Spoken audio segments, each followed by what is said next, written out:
Bismillah, alhamdulillah, wassalatu wassalamu ala rasulillah wa ala alihi washabihi ajmain amma ba'd. Alhamdulillah binikmati tatimus shalihat pada malam hari ini, ya, malam Sabtu. Alhamdulillah kita masih bisa untuk mengkaji bersama-sama mengenai ilmu hadis. Dan alhamdulillah pada pertemuan ke-8 ini kita akan membahas tentang metode ulama dalam jarh wa ta'dil, ya, atau celaan dan pujian pada perawi hadis, bagian kedua. Ya, kalau kemarin kita sudah mencoba untuk mulai masuk ke pembahasan jarh wa ta'dil, kita jelaskan apa itu definisinya, ya, kemudian beberapa hal lainnya. Sekarang kita mulai masuk ke hal-hal yang lebih rinci. Oke.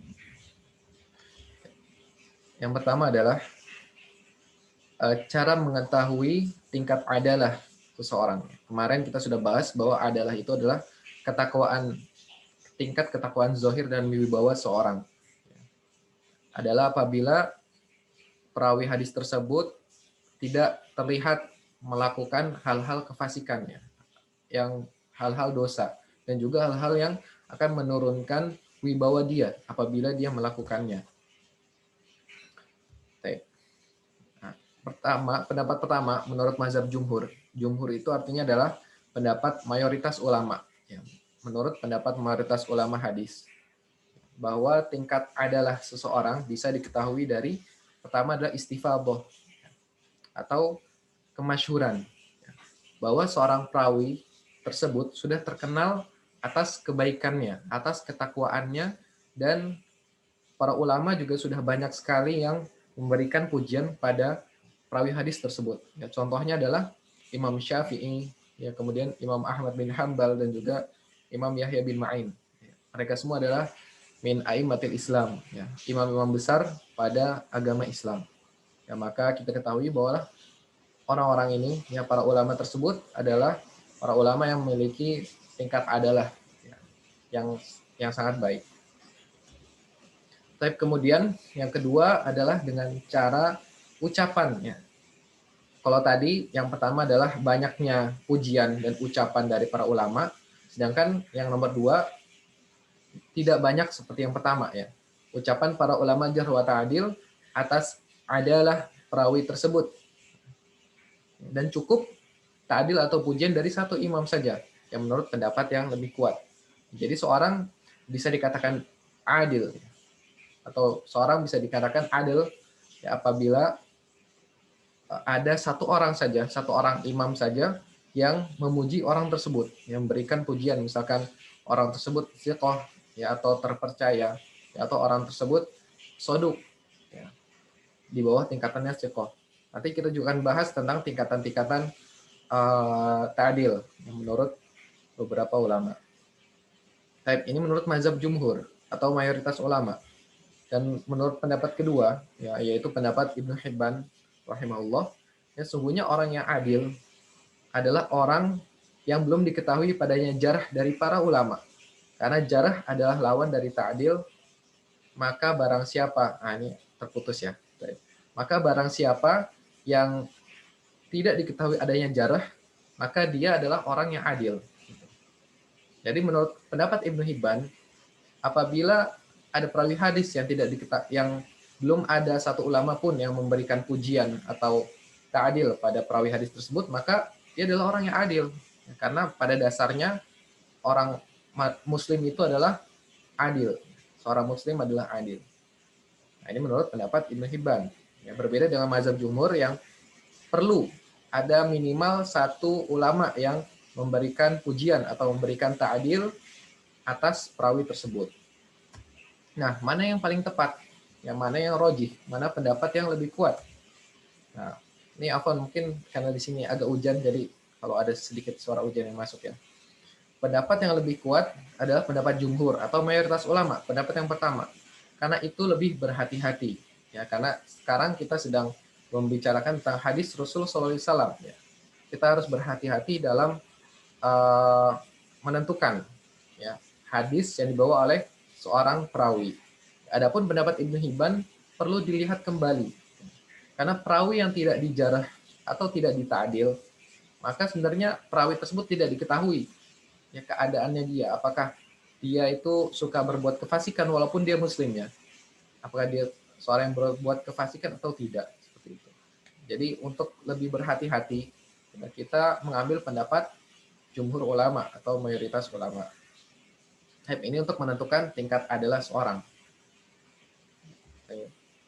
Setelah kita menentukan tingkat adalah seorang, kita perlu untuk menentukan tingkat kedobitan.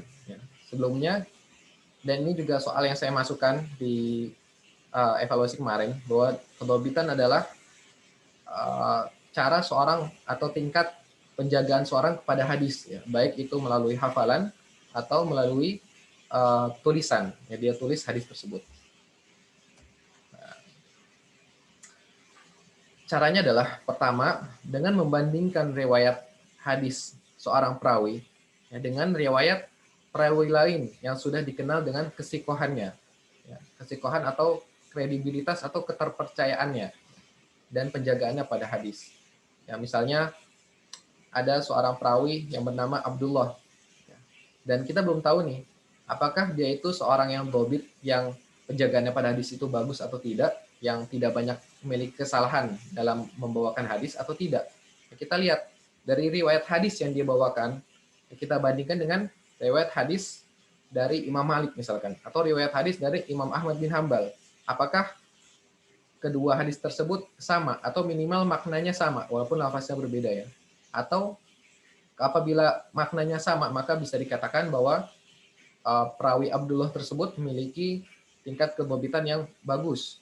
Tapi apabila ada sedikit perbedaan, ya, makna yang berbeda, maka perlu kita cek lagi ya, apakah Abdullah itu banyak kesalahannya atau tidak, ya dilihat dari hadis lain. Ya, tapi sudah cukup apabila ada perbedaan seperti itu, ya bisa dikatakan tidak setingkat dengan imam-imam yang terpercaya yang lain. Walaupun itu tadi sekali lagi perlu dilihat lagi dari riwayat hadis yang lain. Tidak cukup kita hanya membandingkan satu riwayat saja. Baik. Itu pertama. Kemudian yang kedua adalah menguji perawi tersebut dengan beberapa jenis ujian. Ya, ini juga terjadi di zaman para salaf terdahulu, para ulama terdahulu. Yang pertama adalah membacakan hadis kepadanya yang dimasukkan ke dalam riwayatnya dan dilihat apakah ia paham atau tidak. Ya, ini contohnya ada pada kisah Yahya bin Ma'in ketika menguji seorang ulama lain. Ini pertama. Kemudian cara kedua adalah meletakkan sanad pada yang bukan mutunnya. Jadi misalkan ada sanad hadis ad-dinun nasihah, ya sanadnya seperti ini, sanad A misalkan. Kemudian ada hadis lain, ya, hadis at-tuhur syatrul iman, memiliki sanad B. Nah, itu ditukar. Ya, sanad A-nya itu dengan hadis at-tuhur syatrul iman dan sanad B itu dengan hadis ad-dinun nasihah. Ya, apakah betul atau tidak? Apakah perawi tersebut bisa paham atau tidak? Nah, ini ada pada kisahnya ujian Imam Bukhari di Baghdad. Ya, bahkan ketika itu sampai 10 hadis yang dibolak-balik sanad sama matanya, dan Imam Bukhari dengan keilmuan beliau bifadlillah, beliau bisa menjawab semua ujian tersebut. Nah, kemudian kita masuk ya, ke syarat-syarat seorang ulama jarh wa ta'dil. Siapa sih sebenarnya ulama yang bisa menjarah atau menta'dil perawi lain? Ya, karena yang sebelumnya saya sampaikan di pertemuan kemarin bahwa tidak semua ulama bisa memberikan pendapatnya dalam jarh wa ta'dil. Yang pertama adalah tentunya ia adalah seorang yang adil, ya, seorang yang bertakwa dan berwibawa. Ya, bukanlah seorang yang sering berbuat kefasikan. Kemudian yang kedua adalah seorang yang warok, ya, yang berhati-hati dalam agama, ya, sehingga ia tidak fanatik pada mazhab tertentu, ya, dan tidak mengikuti hawa nafsunya. Ya, apabila ia fanatik pada mazhab tertentu, bisa jadi perawi yang berbeda mazhab dengannya, maka ia akan memberikan penilaian yang buruk. Ya, maka ia akan berikan jarah pada orang yang berbeda mazhab. Akan tapi apabila seorang itu warok, yang sangat berhati-hati dalam agama, maka ia akan menjauhi sikap fanatik. Tapi yang kedua adalah yang waspada. Waspada di sini adalah yang benar-benar melihat keadaan perawi tersebut, ya, supaya ia tidak tertipu dengan keadaan zohir perawi tersebut. Apabila misalkan ulama tersebut hanya melihat sekilas ya bahwa perawi tersebut suka sholat dan segala macamnya dan tidak melihat hal-hal lainnya, maka ia kurang waspada, ya, kurang berhati-hati dalam menilai perawi tersebut. Kemudian yang keempat atau yang terakhir adalah ulama tersebut mengetahui sebab-sebab jarh wa ta'dil. Ya, sebab-sebab seorang perawi tersebut bisa dijarh ya, dan bisa dita'dil ya, supaya ia tidak memuji atau menta'dil orang yang tercela ya, dan tidak mencela orang yang terpuji. Ya, misalnya salah satu sebab orang dijarh yaitu adalah orang yang memiliki akidah yang sesat, memiliki akidah yang tidak sesuai dengan akidah Ahlussunnah wal Jamaah. Kemudian contoh lainnya adalah seorang bisa dijarah apabila ia banyak lupa pada hadis-hadis yang sudah ia riwayatkan. Seperti itu contohnya. Dan kemudian ini adalah syarat-syarat seorang ulama boleh untuk menjarah dan boleh untuk mentakdil. Ya, ada 4. Kemudian kaidah-kaidah umum dalam perbedaan pendapat, ya, dalam perbedaan pendapat pada jarh wa ta'dil. Ya, nanti apabila kita mulai untuk menggali perkataan para ulama, maka kita akan dapati bahwa para ulama juga terkadang berbeda pendapat, ya, dalam menghukumi seorang perawi hadis. Misalnya ulama A menghukumi atau memberikan pujian pada perawi tersebut, sedangkan ulama B memberikan celaan pada perawi tersebut. Ya, sekarang kita lihat apa yang akan kita lakukan apabila ada perbedaan seperti itu. Yang pertama, kaidah-kaidah umum ya. Ini kita masuk kaidah umum terlebih dahulu. Apabila ada jarah atau celaan nih dengan sebab, ada jarah dengan disebutkan sebab dari jarah tersebut. Jadi bukan hanya mengatakan fulan atau Abdurrahman lemah. Tidak hanya dikatakan seperti itu, tapi dikatakan sebabnya. Misalnya Abdurrahman lemah karena buku yang ia gunakan untuk menyimpan hadis terbakar, atau buku yang ia gunakan untuk menyimpan hadis dicuri oleh orang. Nah, itu adalah dengan penyebutan sebab. Dan ta'dil, ya, baik dari 2 imam atau lebih pada seorang perawi, maka didahulukan jarh pada perawi tersebut. Ya, jadi apabila ada celaan dengan penyebutan sebab tadi, ya, kemudian yang kedua adalah ada penyebutan ta'dil atau pujian pada satu orang yang sama dari dua imam yang berbeda. Jadi imam pertama memujinya dan imam kedua mencelanya dengan sebab. Ya, maka didahulukan jarh pada perawi tersebut, didahulukan celaan pada perawi tersebut. Ya. Baik apabila ulama yang memberikan pujian itu lebih banyak ataupun lebih sedikit. Ya. Nah, karena ulama yang menjarah atau mencela perawi tersebut memiliki pengetahuan yang lebih pada perawi tersebut. Jadi saya ulangi lagi sekali lagi, apabila ada jarah dengan penyebutan sebab, kemudian ada ta'dil atau pujian pada satu orang perawi hadis, akan tapi dua pendapat ini berasal dari 2 imam yang berbeda atau lebih, yang bisa 3, bisa 4, bisa 5. Maka didahulukan pendapat yang menjarah perawi hadis tersebut, ya, pendapat yang mencela perawi hadis tersebut. Ya, karena ulama yang menjarah atau mencela memiliki pengetahuan yang lebih pada perawi tersebut. Bab ini kaidah pertama, kaidah umum pertama. Kemudian kaidah umum kedua, apabila ada jarah tanpa menyebutkan sebab, ya, dan ta'dil pada seorang perawi, maka didahulukan ta'dil atau pujian pada orang tersebut. Ya, kalau kaidah pertama kaidah pertama adalah jarahnya dengan sebab, dengan penyebutan sebab, maka kaidah kedua, apabila jarah tidak disebutkan sebab dan juga ada ta'dil yang bersamaan, maka didahulukan ta'dil atau pujian pada orang tersebut. Baik. Kemudian kaidah yang ketiga adalah kaidah umum ketiga. Apabila ada jarah dengan sebab dan ta'dil.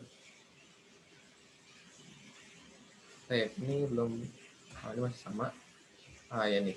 Apabila ada jarah dan ta'dil pada seorang perawi yang berasal dari satu imam yang sama, maka kita lihat ada dua kondisi di sini ya. Kalau tadi sebelumnya yang kaidah pertama dan kedua itu perbedaan pendapat ini berasal dari dua imam yang berbeda atau lebih. Tapi di kaidah umum yang ketiga ini perbedaan pendapat itu berasal dari satu imam saja. Nah, maka bagaimana sikap kita? Yang pertama, apabila diketahui bahwa dua pendapat itu adalah perubahan ijtihad, maka diambil ijtihad yang terakhir. Ya, kalau misalnya pada saat pertama diketahui bahwa Yahya bin Ma'in misalkan yang mengatakan bahwa fulan itu thiqah, fulan itu terpercaya, ya ia memberikan ta'dil pada perawi hadis tersebut. Akan tapi kemudian setelah beberapa saat beliau mengetahui kondisi perawi tersebut yang sebenarnya, Yahya bin Ma'in mengatakan perawi hadis tersebut dhaif. Perawi hadis tersebut lemah. Karena setelah mengetahui keadaan yang sebenarnya dari perawi hadis tersebut. Ya, maka diambil ijtihad beliau yang terakhir. Ini apabila diketahui bahwa dua pendapat itu adalah perubahan ijtihad. Dan itu diketahui dari perkataan ulama tersebut. Nah, yang kedua, apabila tidak diketahui bahwa itu adalah perubahan ijtihad, ya, maka diusahakan menggabungkan dua pendapat tersebut antara yang sikoh dan dhaif. Bagaimana caranya? Kita katakan sikoh, kita katakan perawi hadis itu terpercaya apabila ia sedang dibandingkan dengan perawi-perawi lain yang lemah. Ketika ia dibandingkan dengan perawi hadis lain yang lemah, dan dia ternyata adalah perawi hadis yang paling kuat di antara mereka, perawi hadis yang paling terpercaya di antara mereka. Nah, maka kita lihat bahwa sebab ulama tersebut menta'dil atau memuji orang ini dengan perkataan sikoh, ya, itu karena orang-orang yang sedang dibicarakannya, ya, para perawi hadis lain itu lemah, sedangkan ia adalah perawi yang paling kuat, perawi yang paling terpercaya di antara mereka.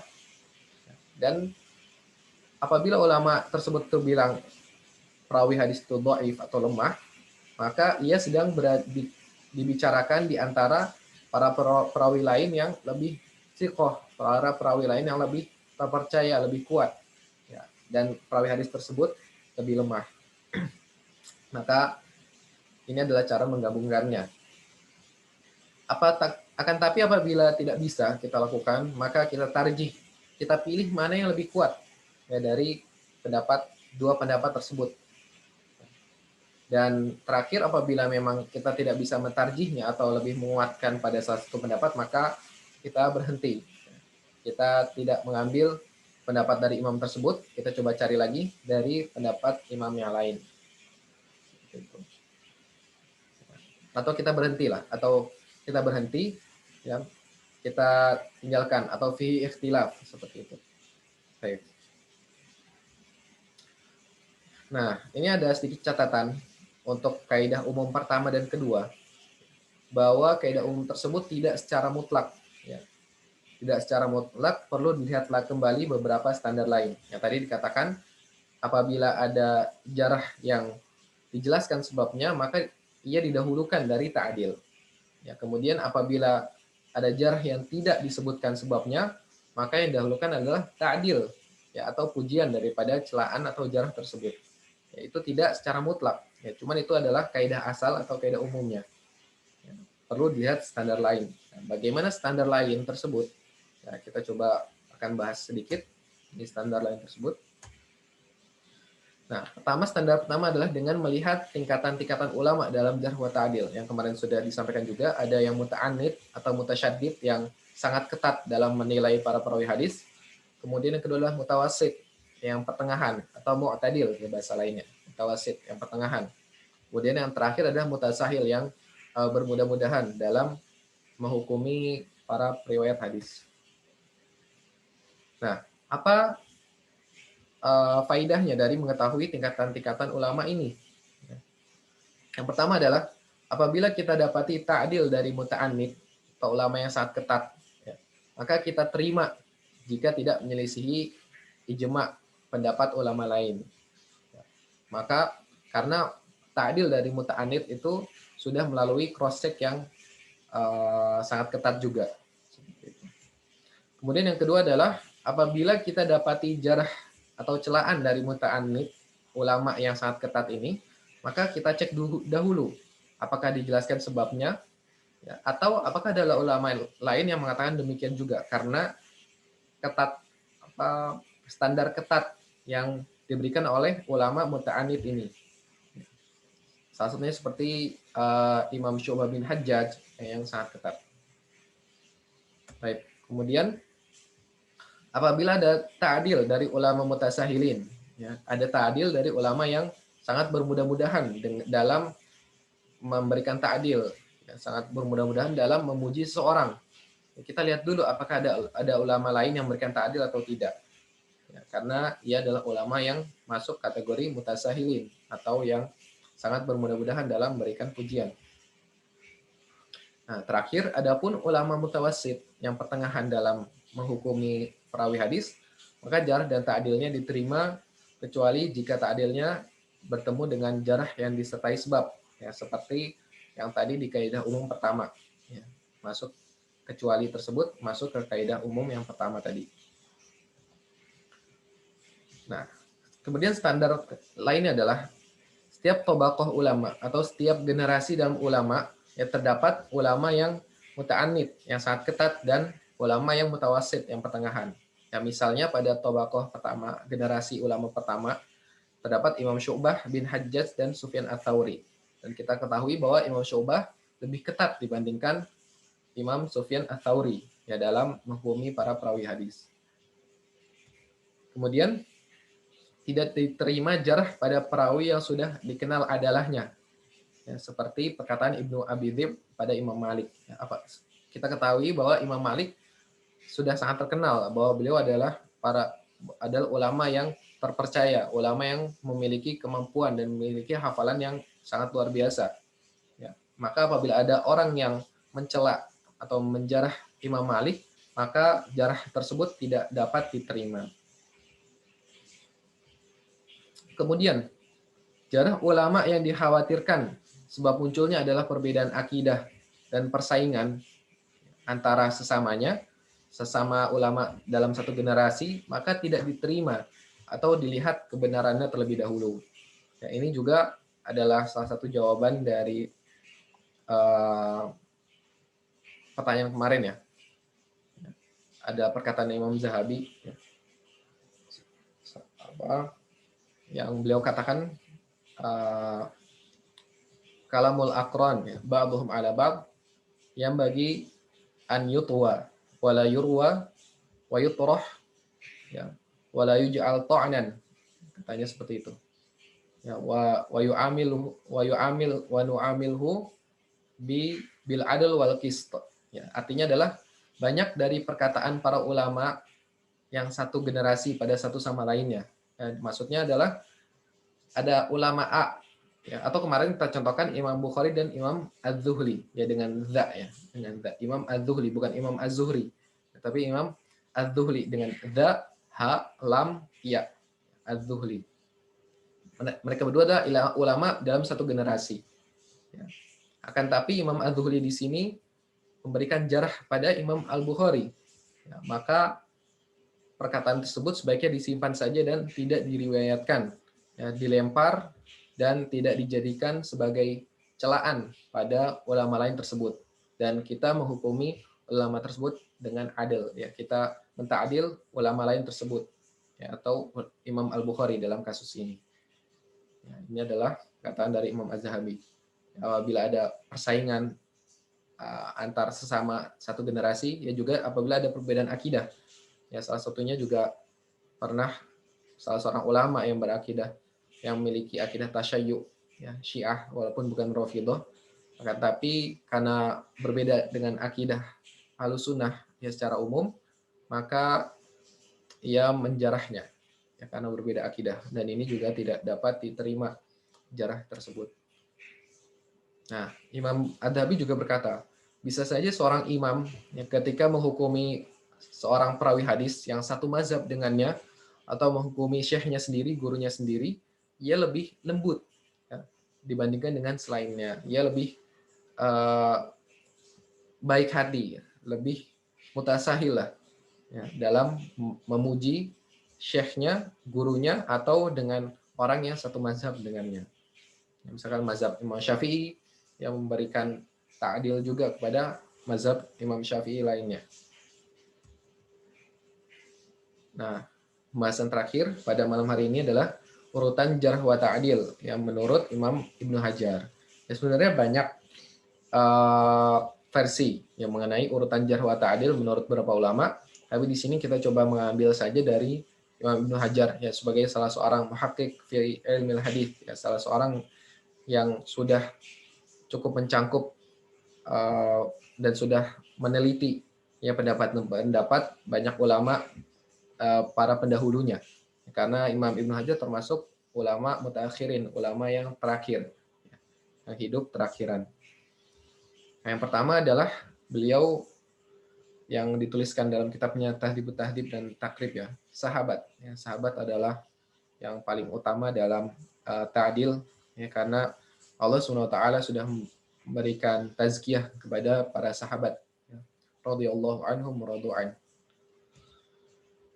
Kemudian perawi tingkatan kedua adalah perawi yang diberikan ism tafdil yang memiliki makna paling ya, seperti authaqun nas ya, athbatun nas misalkan, yang paling terpercaya, atau yang disebutkan dalam kitabnya ya, Tahdhibut Tahdhib atau Takrib, sifatnya diulang 2 kali seperti sikoh-sikoh ya, kalau bahasa Indonesianya terpercaya ya. Jadi dalam bahasa Arab apabila diulang itu adalah memiliki makna takkid ya, memiliki makna penekanan ya, memiliki makna penekanan. Kemudian yang kedua disebutkan dengan satu sifat saja seperti thiqoh, mutkin ya, sabetun ya. Ini adalah sifat-sifat, 3 sifat yang paling utama dalam ta'dil menurut Imam Ibnu Hajar. Kemudian yang kedua adalah sifat yang level tingkatannya di bawah poin nomor 3 tadi ya, di bawah poin thiqoh, mutkin, sabat ya, yaitu adalah soduk ya, atau laba sabihi, tidak mengapa, atau laisa bihi bas ya. Artinya kurang lebih sama. Ini nomor 4, tingkatan 4. Dan tingkatan kelima disebutkan dengan sifat di bawah poin keempat. Ya, tingkatannya di bawahnya lagi yaitu soduk sayyul hifdz. Ini satu ya, satu mestinya nggak ada koma. Soduk sayyul hifdz. Dia soduk atau cukup terpercaya, kan tapi hafalannya buruk. Ya. Atau soduk yahim. Ya. Soduk cukup terpercaya, akan tapi dia terkadang melakukan kesalahan. Atau yukhti. Kadang ia melakukan kesalahan juga. Seperti itu. Kemudian nomor 6. Yang tidak memiliki hadis kecuali sedikit. Ya, dan tidak diketahui darinya hadis yang matruk. Ya, dia punya hadis, cuman tidak banyak, tapi nggak ada hadis yang ditinggalkan. Ya. Atau ya, Imam Ibnu Hajar mengatakan bahwa perawi tersebut makbul atau layyinul hadis. Ya, makbul artinya bisa diterima. Ya, layyinul hadis, ya hadisnya agak ringan. Ya mirip-mirip lah, seperti itu. Baik. Kemudian perawi yang diriwayatkan darinya lebih dari 1 orang dan belum dipuji atau dita'dil. Ya. Nanti ini juga kita bahas di pembahasan mustalahul hadis ya, atau yang kita akan pelajari majhulul hal atau majhulul ain. Artinya dia orang yang tidak diketahui. Karena belum ada 1 orang pun yang memuji perawi tersebut. Ya, belum ada ulama yang memuji perawi tersebut. Ya.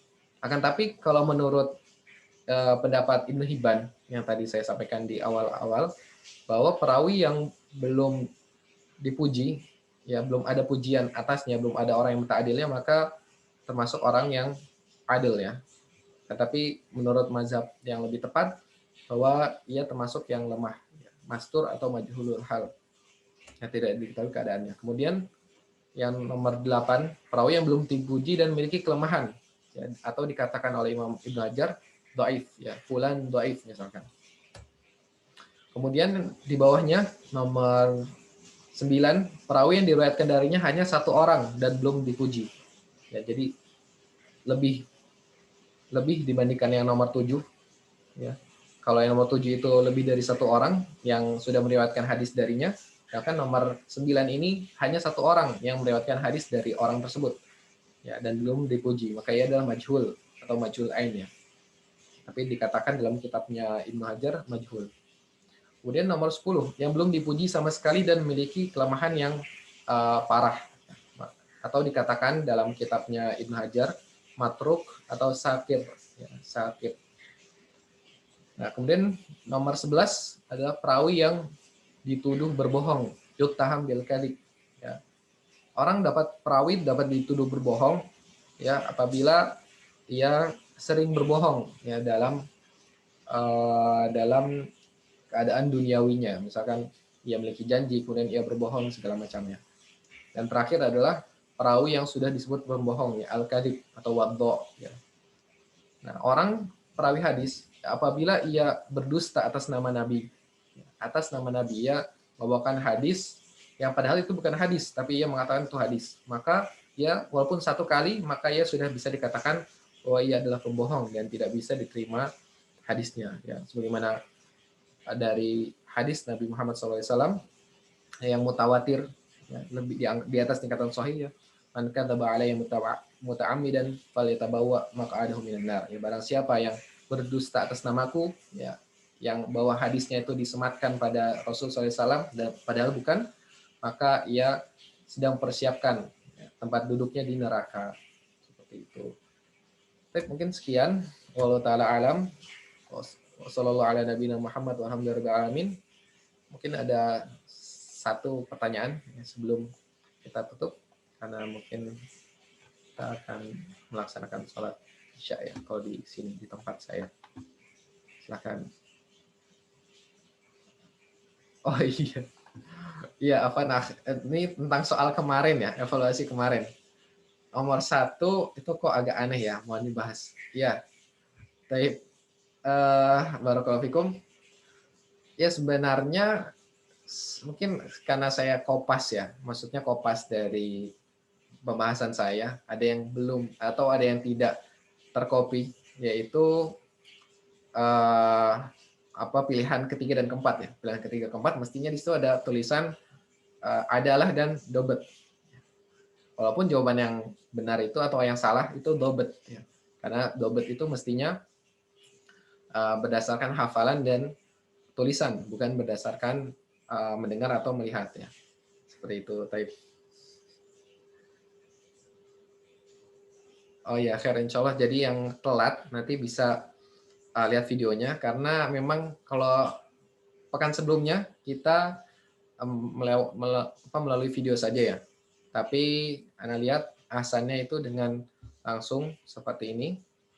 Dan karena memang pada Isya hari Jumat itu kita ada rapat, jadi nggak bisa, jadi kita majukan. Dan nanti yang agak terlambat silakan untuk mengecek di YouTube, insya Allah. Nanti habis Isya insya Allah sudah kita upload, ya, sudah muncul. Tadi ada satu pertanyaan terakhir, gimana? Ustaz, ma'dzir Ustaz. Tafadhol. Assalamualaikum. Waalaikumsalam warahmatullahi wabarakatuh. Ustaz, tadi Saduq Sayyul Hifz itu satu kesatuan, ya Ustaz? Iya, ya, itu maksudnya satu kesatuan. Komanya kepencet. Mana tadi, ya? Oh, taib Ustaz. Syukran. Ya, apa? Saduq Sayyul Hifz. Ya, ini mestinya nggak ada komanya. Taib, barakallahu fikum. Mungkin itu aja. Nanti silakan yang masih punya pertanyaan untuk menyampaikan di Telegram, ya. Jazakumullah khairan katsira. Wallahu taala alam. Wassallallahu ala nabiyina Muhammad walhamdulillahirabbil alamin. Subhanakallahumma bihamdik asyhadu an la ilaha illa anta astaghfiruka wa atubu ilaik. Wassalamualaikum warahmatullahi wabarakatuh.